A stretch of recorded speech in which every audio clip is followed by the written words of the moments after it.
AP Srikakulam జిల్లాలో తొక్కిసలాట ఘటన తీవ్ర విషాదం నెలకొంది. కాశీబుగ్గలోని శ్రీ వెంకటేశ్వర స్వామి ఆలయంలో ఉదయం తొక్కిసలాట జరిగింది. ఘటనలో 8 మంది భక్తులు అక్కడికక్కడే చనిపోయారు. పలువురు తీవ్రంగా గాయపడ్డారు. ఏకాదశి కావడంతో ఆలయానికి భక్తులు పెద్ద సంఖ్యలో వచ్చారు. మృతుల సంఖ్య మరింత పెరిగే అవకాశం ఉందని తెలుస్తోంది. ఆలయంలో రైలింగ్ ఊడిపోవడంతో భక్తులు ఒకరిపై ఒకరు పడినట్లు సమాచారం. ఆ తర్వాత ఒక్కసారిగా తోపులాట జరిగిందని స్థానికులు చెప్తున్నారు. ఘటనా స్థలంలో బాధితులు, వారి బంధువులు కన్నీరు మున్నీరవుతున్నారు. మృతుల్లో పలువురు చిన్నారులు, మహిళలు ఉన్నారు. దైవ దర్శనానికి వచ్చి ఇలా అయిన వారిని కోల్పోయి కన్నీరు మున్నీరవుతున్నారు బాధిత కుటుంబ సభ్యులు. పలువురు చిన్నారులు చనిపోవడం కలిచివేసింది.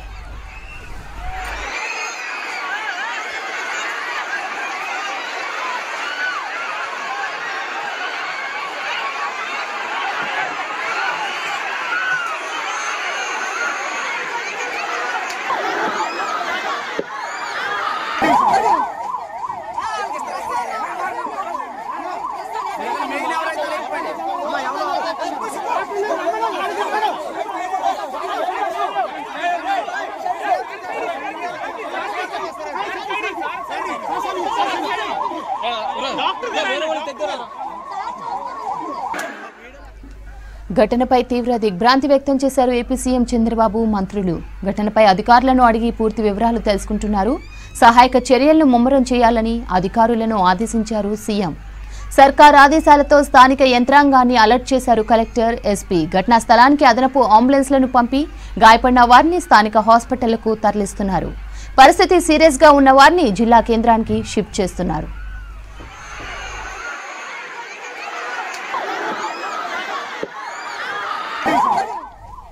ఆలయంలో భక్తులు ఎక్కువగా రావడంతో తొక్కిసలాట జరిగినట్లు తెలుస్తోంది. అయితే రద్దీకి తగ్గట్టుగా ఆలయంలో ఏర్పాట్లు చేయలేదు.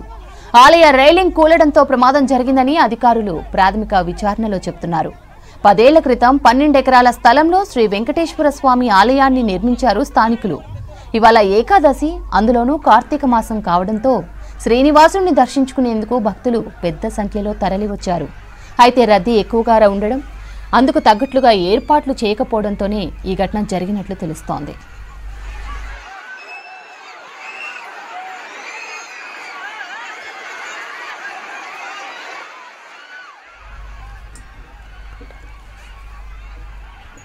ఇక ఈ ఘటనకు సంబంధించిన మరిన్ని డీటెయిల్స్ కాజా అందిస్తారు. కాజా, తొక్కిసలాట ఘటనలో మొత్తం 8 మంది చనిపోయినట్లు తెలుస్తోంది. మృతుల సంఖ్య పెరిగేటట్లు ఉందని కూడా చెప్తున్నారు కదా అధికారులు. అప్డేట్స్ ఏంటి? ఏకాదశి పర్వదినాన తీవ్ర విషాదం చోటు చేసుకుందని చెప్పుకోవచ్చు.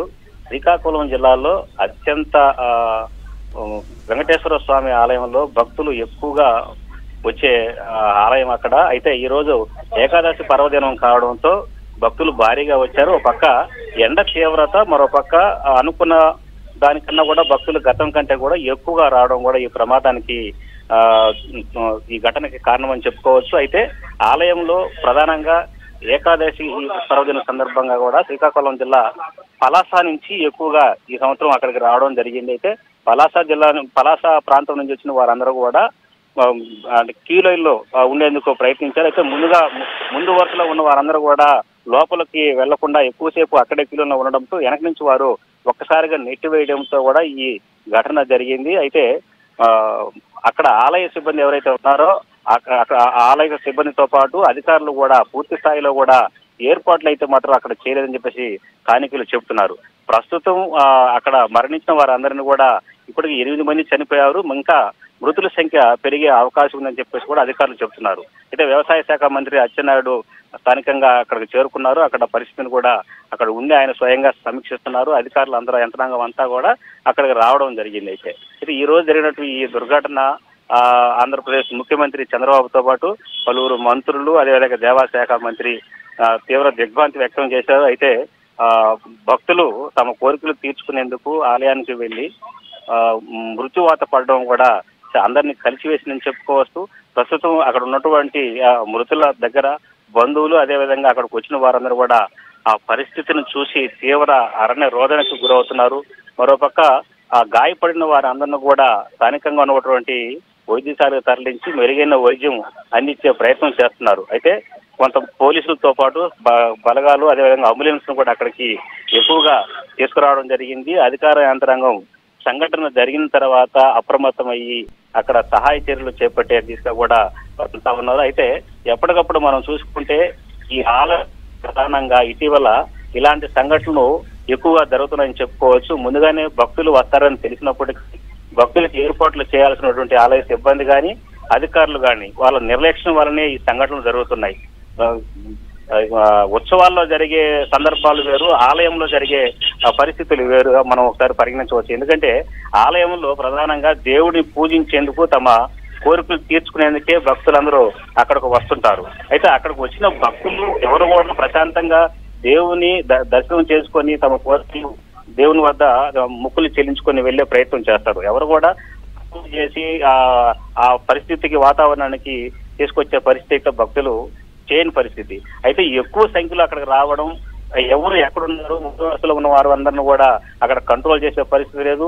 ఆలయం లోపల ఉన్నటువంటి పూజారులు అదేవిధంగా అక్కడ ఉన్న సిబ్బంది కూడా వరుస క్రమంలో పంపించే పద్ధతి కూడా లేకపోవడం, వెనక నుంచి వచ్చిన వారందరూ భక్తులు కూడా ఆ వెండ దాటికి తట్టుకోలేక ఒక్కసారిగా నెట్టుకోవడంతో ఈ ఘటన జరిగింది. అయితే పూర్తిగా కూడా అక్కడ ఉన్నటువంటి సిబ్బంది అధికారుల నిర్లక్ష్యమే ఈ ఘటనకు కారణం అని చెప్పుకోవచ్చు. అయితే ప్రస్తుతం మృతులు ఎక్కడ వారు, ఏ ప్రాంతం నుంచి వచ్చారు, వారు పూర్తి వివరాలు కూడా సేకరించే పనిలో అధికారులు ఉన్నారు. అయితే మిగిలిన వారందరూ కూడా చాలా మంది అక్కడ ఈ ఘటన జరిగిన తర్వాత సొమ్మసిల్లి పడిపోయిన వారి సంఖ్య కూడా ఎక్కువగా ఉందని చెప్పుకోవచ్చు. వారందరూ కూడా వారిలో కూడా చనిపోయిన వారు ఎంతమంది ఉన్నారు, వారందరూ కూడా అంటే ప్రస్తుతం వారందరినీ హుటాహుటిన వైద్యశాలకు తరలించిన పరిస్థితి. అక్కడ వైద్యశాల నుంచి డాక్టర్లు అంటే వాళ్ళు అక్కడ చేర్చిన వాళ్ళందరిలో కూడా ఎంతమంది మృతి చెందారు, వాళ్ళందరూ కూడా సురక్షితంగా ఎంతమంది ఉన్నారనేది కూడా ఇంకా వైద్యులు ధృవీకరించలేదు. ప్రస్తుతం అక్కడ ఉన్నటువంటి అధికారులతో పాటు మంత్రి అదేవిధంగా స్థానిక ఆలయ సిబ్బంది వీరందరూ కూడా మృతులను తమ సొంత కుటుంబాలకు సమాచారం చేరవేసే పనిలో కూడా ఉన్నారు. అయితే వీరందరూ కూడా పద్ధతి ప్రకారం మృతులను వాళ్ళ ఇళ్లకు చేర్చే అంటే పోస్ట్ మార్టం తర్వాత వీళ్ళందరూ కూడా వాళ్ళ ఇళ్లకు చేర్చే పరిస్థితి. ప్రస్తుతం అధికారులు మరో గంట సేపు అయితే గానీ అక్కడ ఉన్న పరిస్థితి చక్కదిద్దే పరిస్థితి లేదు. వీరందరూ కూడా ఎంతమంది చనిపోయారు, ఎంతమందికి తీవ్ర గాయాలనే విషయాలనేది కూడా పూర్తిగా అప్డేట్ రావాల్సి ఉంది శ్రావంతి. అయితే కాజా ఒకటి రైలింగ్ ఊడిపోవడం వల్లనే ఈ ఘటన జరిగిందా? అక్కడ ఉన్న ఎవరైతే దర్శనానికి వచ్చిన భక్తులతో మాట్లాడే ప్రయత్నం చేశారా మీరు? అధికారులు ఎందుకు ఏర్పాట్లు చేయలేకపోయారు? ఊహించలేదా వాళ్ళు? దీనికి సంబంధించిన అప్డేట్స్ ఉన్నాయి మీ దగ్గర? శ్రావంతి, ఆలయాలకి ప్రధానంగా ఒక్కో జిల్లాలో ఒక ఆలయానికి ఒక ప్రాధాన్యత ఉంటది. అయితే ఈ ఆలయానికి కూడా శ్రీకాకుళం జిల్లాలో వెంకటేశ్వర స్వామి ఆలయానికి ప్రాధాన్యత ఉంది. తిరుపతి తర్వాత దీన్ని ఇక్కడ చిన్న తిరుపతిగా కూడా అందరూ పిలుచుకుంటారు. అయితే ఈ రోజు ఏకాదశి సందర్భంగా కూడా అక్కడ ప్రతి ఏటా భక్తులు కూడా భారీగానే వస్తుంటారు.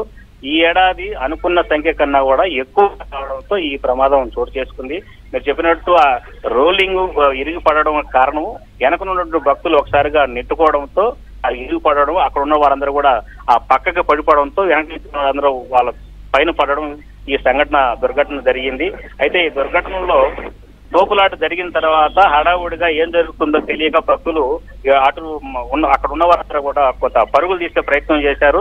ఆ ప్రయత్నంలోనే ఈ తొక్కిసలాటలో కొంతమంది మరణించడం జరిగింది, కొంతమంది సమస్యలు పడిపోవడం జరిగింది. అయితే వీరందరినీ కూడా అక్కడ ఉన్నటువంటి పక్కన ఉన్న భక్తులు కూడా వీళ్ళని సహాయ చర్యలు చేపట్టే పరిస్థితులు, ఎందుకంటే ఎవరి ప్రాణాలు వాళ్ళు కాపాడుకునే పనిలో అందరూ కూడా అక్కడి నుంచి పరుగులు తీయడం జరిగింది. సంఘటన జరిగిన తర్వాత అధికారులు అప్పటికప్పుడు అప్రమత్తమై అక్కడికి చేరుకొని ఈ మృతులు ఎంతమంది ఎక్కడి నుంచి వచ్చారు, వీళ్ళందరూ చనిపోయిన అందరం కూడా ఆ హాస్పిటల్కి గాయాలపైన హాస్పిటల్ తరలించి చనిపోయిన వారిని పక్కన అంటే ఆలయం పక్కనే ఒక పక్కన ఏర్పాటు చేయడం జరిగింది. అయితే ప్రస్తుతం అక్కడ భక్తులు ఎక్కువగా ఉన్నారు, వారందరిని కూడా నిలువరించే ప్రయత్నం చేస్తున్నారు. అయితే వెనక నుంచి వచ్చే వారికి ముందు జరిగిన ప్రమాద ఘటన చాలా మంది కూడా ఇంతవరకు తెలియని పరిస్థితి. ఎందుకంటే ముందు జరిగిన సంఘటనలో క్యూ లైన్ లో ఉన్నాడు, వీళ్ళందరూ కూడా అంటే టీవీలు ముందు ఉండి లేకపోతే బయట ఉన్న వారికి మాత్రమే సమాచారం జరుగుతుంది. క్యూ లైన్ లో దూరంగా ఉన్న వారికి ముందు జరిగిన సంఘటన కూడా ఇంకా చాలా మంది తెలియని పరిస్థితి. వారంతా కూడా ఇంకా తర్జన భర్జన పడుతున్నారు. అధికారులు అందరినీ అక్కడి నుంచి పక్కకి తప్పించే ప్రయత్నం చేస్తున్నారు. శ్రావంతి, కాజా ఒకటి అంటే ఇప్పుడు మామూలుగా ఇలా ఎక్కువ మంది భక్తులు ఉన్నప్పుడు వాలంటీర్లను పెడతారు, పళ్ళు ప్రసాదాలు నీళ్లు ఇవ్వడానికి పెడతారు.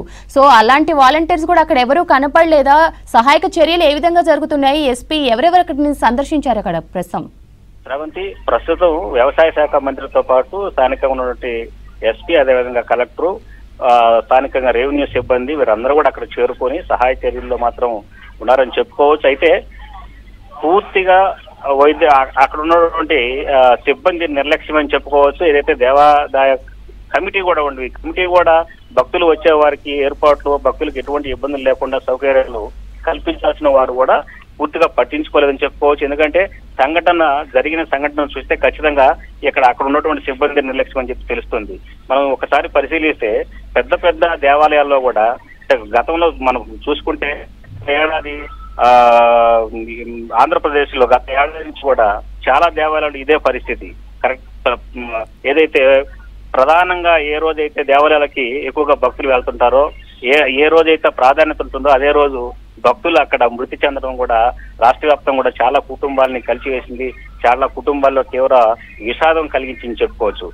ఇట్లాంటి సందర్భాలు జరుగుతున్నప్పటికీ అధికారులు, ప్రభుత్వాలు కూడా ఇప్పుడు వాట్సాప్ గవర్నెన్సీ అంటే కేవలం ఎట్లా అయిందంటే ఆంధ్రప్రదేశ్ లో చాలా ప్రాంతాల్లో కూడా ఏదైనా సందర్భం జరిగినప్పుడు, సంఘటన జరిగినప్పుడు వాట్సాప్ మెసేజ్ సారాంశాన్ని బయటికి పంపించడం, మంత్రులు అయితేనేమి అధికారులు తక్షణ చర్యలు చేపడుతున్నాం, వీటన్నిటిని కూడా మేము తొందరగా క్లియర్ చేస్తాం, ఎటువంటి ఇబ్బంది లేకుండా చూస్తామని వాట్సాప్ లో తొందరగా పంపిస్తున్నారు తప్పనిచ్చి అక్కడ స్థానికంగా ఆలయంలో ఏకాదశి సందర్భంగా 2 రోజుల ముందు నుంచే ఆలయంలో సిబ్బంది ఉండాలి. వాళ్ళందరూ కూడా భక్తులకు రాకపోకలకు పూర్తి స్థాయిలో ఏర్పాట్లు చేయాలి. భక్తులు ఎంతమంది వస్తారని చెప్పి అంచనా వేసుకోవాలి. గతంలో ఎంతమంది వచ్చారు, ఈ సంవత్సరం ఎంతమంది వస్తారో, వాతావరణ పరిస్థితులను కూడా వీటన్నిటి చూసుకొని కూడా ఏర్పాట్లు చేయాల్సి ఉంది. కానీ ఇట్లాంటి ఎక్కడా జరగడం లేదు. ఘటన జరిగిన తర్వాత స్థానిక ఎమ్మెల్యే నుంచి ముఖ్యమంత్రి వరకు కూడా వాట్సాప్ పోస్టులు మాత్రం తక్షణ చర్యలు చేపట్టండి, క్షతగాత్రులకు ఆర్థిక సాయం చేస్తాం, క్షతగాత్రులని మెరుగైన వైద్యశాల తరలించండి, ఇలాంటి వాట్సాప్ మెసేజ్లు మాత్రం భారీగా పెడుతున్నారు తప్పనిచ్చి మాత్రం ప్రభుత్వాలు పూర్తిగా విఫలమని చెప్పుకోవచ్చు. శ్రవంతి, కాజా, అసలు ఈ ఘటన ఎన్నింటికి జరిగింది? ఒక్క అచ్చెన్నాయుడు తప్పించి ఇంకెవరూ రాలేదా? హోంమంత్రి అక్కడికి చేరుకోలేదా? అనిత, ఇప్పుడు ఇంతకు ముందు జరిగిన ఇన్సిడెంట్స్ చూసుకుంటే ప్రతిసారి చర్యలు తీసుకుంటాము, రిపీట్ చేయము అంటున్నారు కదా, బట్ స్టిల్ ఇలాంటి ఘటనలు ఇంకా కంటిన్యూ అవుతున్నాయి. ఆమె ఎప్పుడు వస్తారు ఇక్కడికి? అధికారులు ఏం చెప్తున్నారు దీని మీద? ప్రస్తుతం అధికారులు అక్కడ ఉన్నటువంటి పరిస్థితిని మెరుగుపరిచే పనిలో పడ్డారు. అయితే ఈ ఘటనకు సంబంధించి ఇంతవరకు అధికారికంగా అధికారులు ఎటువంటి ఈ సందర్భం ఎలా వచ్చింది, ఎందుకు జరిగింది అనే విషయాన్ని మాత్రం ఇంతవరకు ఎవరు మాట్లాడలేదు. సుమారు ఒక గంట నుంచి ఇక్కడ చనిపోయారు అనే విషయం మాత్రం బయటకు వచ్చింది. ఈ విషయం ఎప్పుడైతే బయటకు వచ్చిందో అప్పుడే అధికారులు అప్రమత్తమయ్యారు. అప్పుడే రాష్ట్ర ప్రభుత్వం పూర్తి స్థాయిలో కథలకు వచ్చింది. మంత్రులందరూ తక్షణ చర్యలు చేపట్టమని చెప్పేసి అధికారులకు ఆదేశాలు ఇస్తున్నారు. అయితే ఆదేశాలు ముందుగా ఇవ్వాల్సిన అధికార యంత్రాంగం, అదేవిధంగా మంత్రులు సంఘటన జరిగిన తర్వాత సహాయ చర్యలు చేపట్టమంటే పోయిన ప్రాణాలు తిరిగి రావు, లేకుంటే అక్కడ జరిగిన సంఘటన కుటుంబాలను ఎవరు ఆదుకునే పరిస్థితి లేదు. ప్రస్తుతం ప్రధానంగా రాజకీయ ఉపన్యాసాలకి, ఇలా రాజకీయ సభలకి ఇట్లాంటి పరిస్థితుల్లో జరిగినప్పుడు కామన్ గా అనుకున్న దానికన్నా ఎక్కువ వచ్చారు, లేకుంటే ఆ వచ్చిన వ్యక్తిని బట్టి కొన్ని సందర్భాల్లో మృతులు చెందుతుంటారు. అయితే పవిత్రమైన దేవాలయాలు ఇలాంటి సంఘటనలు జరగడం కూడా చాలా మందిని కలిసివేస్తుంది. ఈ సంఘటనను పునరావృతం కాకుండా చూసుకోవాల్సిన ప్రభుత్వాలు ఎప్పటికప్పుడు ఈ ఏడాదిలో ప్రధానంగా 2 దేవాలయాల్లో పెద్ద దుర్ఘటనలు జరిగినాయి ఆంధ్రప్రదేశ్ లో. వీటన్నిటిని దృష్టిలో పెట్టుకొని ఆలయాల్లో ముందస్తు చర్యలు చేపట్టాల్సిన ఎప్పుడు కూడా ముందస్తు భక్తులకు ఎలాంటి భద్రత కల్పించడం పూర్తిగా విఫలమయ్యారని చెప్పుకోవచ్చు. అయితే తమ కుటుంబం బాగుండాలి, పిల్లలు బాగుండాలి, తమ కోరికలు తీరాలి, తమ ఇబ్బందులు కాపాడుకోవాలని చెప్పేసి దేవుడి దగ్గరికి వచ్చి అక్కడి నుంచే నేరుగా వాళ్ళు కైలాసానికి వెళ్ళడం కూడా ఆ కుటుంబాలందరూ కూడా తీవ్ర విషాదానికి గురి చేసని చెప్పుకోవచ్చు.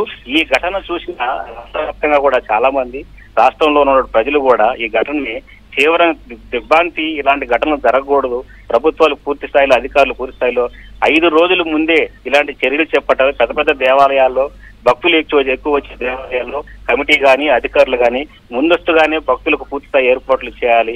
అలా చేయకుండా సంఘటన జరిగిన తర్వాత అందరూ వేగంగా పరుగులు తీయడం, వేగంగా వాట్సాప్ మెసేజ్లు పెట్టడం, వేగంగా చర్యలు చేపడుతున్నామని చెప్పడం, చనిపోయిన కుటుంబాలకు ఆర్థిక సాయం చేయడం, గాయాలు పాయలైన వారికి కొంత ఆర్థిక సాయం చేయడం, చేతులు దులుపుకోవడం, ఇదే పరిస్థితి కొనసాగుతుంది. వీటికి మార్పు రావాలి. ప్రభుత్వాలు కూడా చేసే పనులలో కూడా ప్రత్యేకించి దేవాలయాలకు ఒక కమిటీ, అదేవిధంగా అధికారులు ప్రతి చోట ఉంటారు. వీరి పనే అక్కడికి వచ్చే భక్తులను చూసుకోవాల్సిన అవసరం ఉంది, భక్తులకు ఏర్పాట్లు చేసుకోవాల్సిన అవసరం ఉంది. వాటన్నింటినీ విస్మరించి ఇష్టానుసారం ప్రకారం ప్రతి చోట కూడా రాజకీయ ప్రాతినిధ్యం ఎక్కువైనా చెప్పుకోవచ్చు. ఎవరు ఎవరికి భయపడే పరిస్థితి లేదు, ఎవరు ఎవరితో సక్రమంగా కోఆర్డినేషన్ చేసుకుని పనిచేసే పరిస్థితి లేకుండా పోయిన పరిస్థితులు వచ్చినాయి. అయితే వీటన్నిటిని కూడా అధిగమించి రాష్ట్రంలో రాష్ట్ర ప్రభుత్వం ఎప్పటికప్పుడు అన్ని విషయాల్లో కూడా మేము చాలా కేర్ తీసుకుంటున్నాము. ఇప్పుడు ఇటీవల వచ్చిన తుఫాను, మొన్న వచ్చిన తుఫానులో కూడా చాలా భద్రతా చర్యలు చేపట్టాము, ప్రజలకు ఎలాంటి ఇబ్బందులు లేకుండా ముందస్తు చర్యలు చేపట్టాము అని చెబుతున్నప్పుడు కూడా ఎంతో మంది నిరసరాశయ్యారు, ఎంతో మంది కుటుంబాలు కొల్లాలమైన పరిస్థితి.